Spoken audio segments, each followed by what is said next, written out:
You paid someone to handle your money, a real professional, licensed, certified, recommended by a friend of a friend. You sat down, showed them your savings, your goals, your retirement timeline. They nodded. They had a plan. You felt relief. Finally, someone who knows what they're doing. 3 years later, the market is up 24%. Your portfolio is up 9%. You don't know why. They send you quarterly reports, full of charts, full of words. You read them and feel vaguely reassured. You don't ask questions. They're the expert.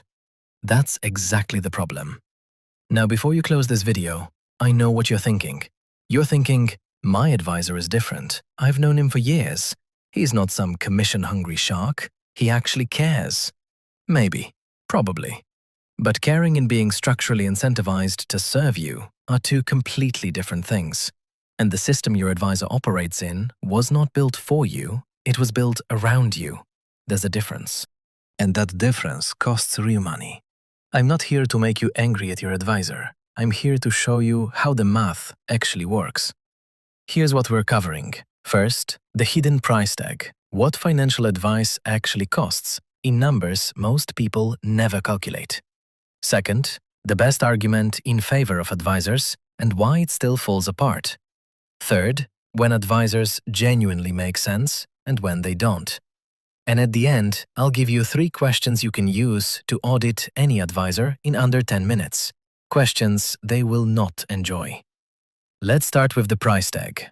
Meet Daniel. He's 34. He has $120,000 saved. He hires a financial advisor who charges 1% AUM per year, assets under management. 1%.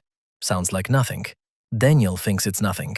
1% of $120,000 is $1,200 a year.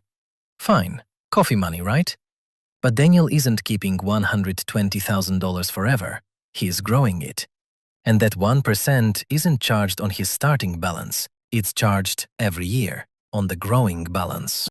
At 7% average market return, Daniel's $120,000 becomes roughly $920,000 over 30 years if it grows untouched. But he's also paying 1% annually throughout. That means the effective return his money is working at isn't 7%, it's closer to 6%. The difference between 7% and 6% over 30 years on $120,000 is not $36,000. It's not $60,000. It's $177,000. Daniel's advisor earns $177,000 in fees from one client over 30 years, while that client earns $177,000 less. This is not a scandal. This is math. It's built into the structure, and that's before we talk about fund selection. Many advisors place clients into actively managed mutual funds.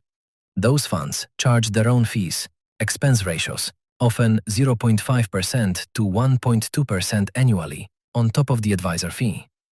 So Daniel might be paying 1.75% per year in total. At 1.75% drag on a 7% return, the 30-year cost is not $177,000, it's closer to $280,000. Daniel will never see a bill for $280,000. He'll just receive slightly smaller statements. He won't connect the dots. This is why the system works. But here's where it gets interesting. The best argument for advisors is a real one. People are irrational with money. Studies show that average retail investors underperform the market by 1.5% to 3% annually. Not because the market is hard, but because people panic. They sell when markets crash, they buy when markets peak. They chase last year's winner. A good advisor stops you from doing stupid things. If you would have pulled everything out in March 2020, and millions of people did, a calm voice telling you to hold might have saved you from locking in a 34% loss right before a 100% recovery. That's real value. Behavioral coaching has real dollar value. But here's what that argument assumes. It assumes your advisor is actually providing behavioral coaching. Most are not. Most are sending quarterly reports. Most interactions with a financial advisor are not I talked you off the ledge. Here is your rebalanced portfolio. And that service, mechanical rebalancing, can be automated today for 0.25% or less. Robo-advisors do it, target date funds do it. The premium you pay for a human is not paid for the mechanics. It's paid for the relationship, for the comfort, for the feeling of being taken care of. And feelings are worth something. But $280,000 worth of feelings is a choice you should make consciously, not accidentally. Now, and I promised to be honest, here's where advisors make genuine sense. Complex tax situations. If you have equity compensation, rental income across multiple states, an inheritance with trust complications, or you're running a business and optimizing for retirement simultaneously, a fee-only financial planner who charges by the hour and does not manage your assets is worth every dollar. That's a specific professional for a specific problem. Another scenario, behavioral protection at scale.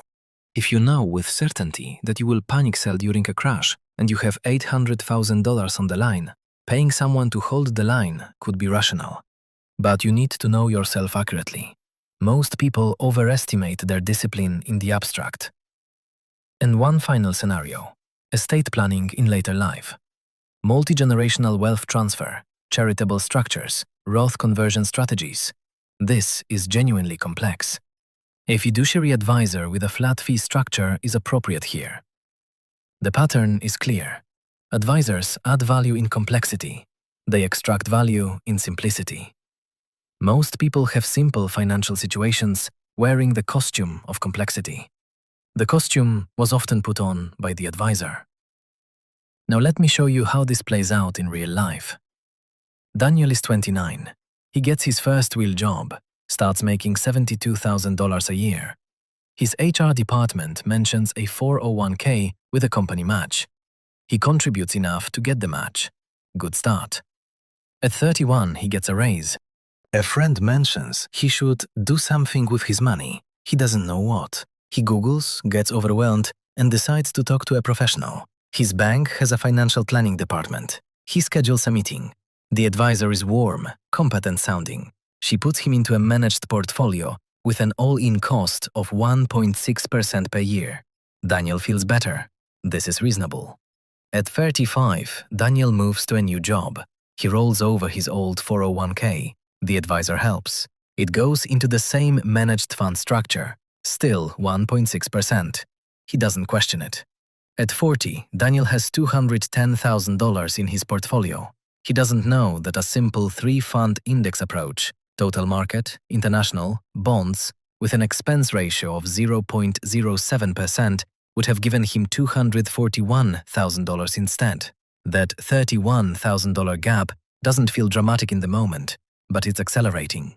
Each year, the gap grows, not linearly, exponentially. By 55, that gap isn't $31,000. It's $190,000. Daniel has never missed a payment to his advisor. He's never been late. He's been a model client for 24 years, and he's paid $190,000 for the privilege of feeling confident while leaving $190,000 on the table. The tragedy is not that Daniel was cheated. The tragedy is that Daniel made 12 perfectly reasonable decisions. Each one made sense in the moment. The cost was invisible until it wasn't. So here are 3 questions. Use them the next time you talk to an advisor, or use them right now on the advisor you already have. Question 1. Are you a fiduciary, and will you put that in writing? Most people think they already know the answer. They're wrong. Financial advisor is not a protected title. Anyone can use it. A fiduciary is legally required to act in your interest. A broker is legally required to offer suitable products. Suitable and optimal are not the same word. If they hesitate on this question, you have your answer. Question 2. What is the all-in cost I'm paying, including fund expense ratios, advisory fees, and any transaction fees? Not the headline fee, the all-in cost. Most advisors will give you a number that does not include fund fees. You're not asking for the advisor fee. You're asking for the total annual percentage drag on your portfolio. If they can't produce that number immediately, They either don't know it or prefer you don't. Question 3. How are you compensated, and what products do you receive additional compensation for selling? Some advisors receive kickbacks, legally called revenue sharing, for placing clients in specific funds. The fund pays the advisor. The advisor places you in the fund. You pay the fund's higher expense ratio.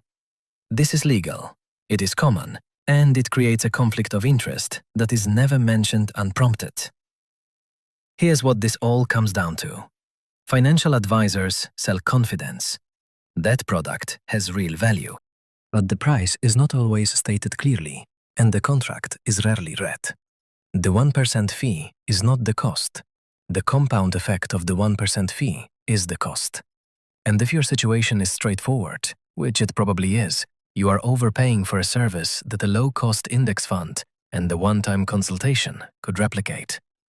If you know someone who has a financial advisor and has never asked these 3 questions, share this video. Not to cause panic, to give them the same information you now have. And if you want to understand what actually replaces an advisor, what a simple, low-cost portfolio actually looks like, step by step, that's the next video.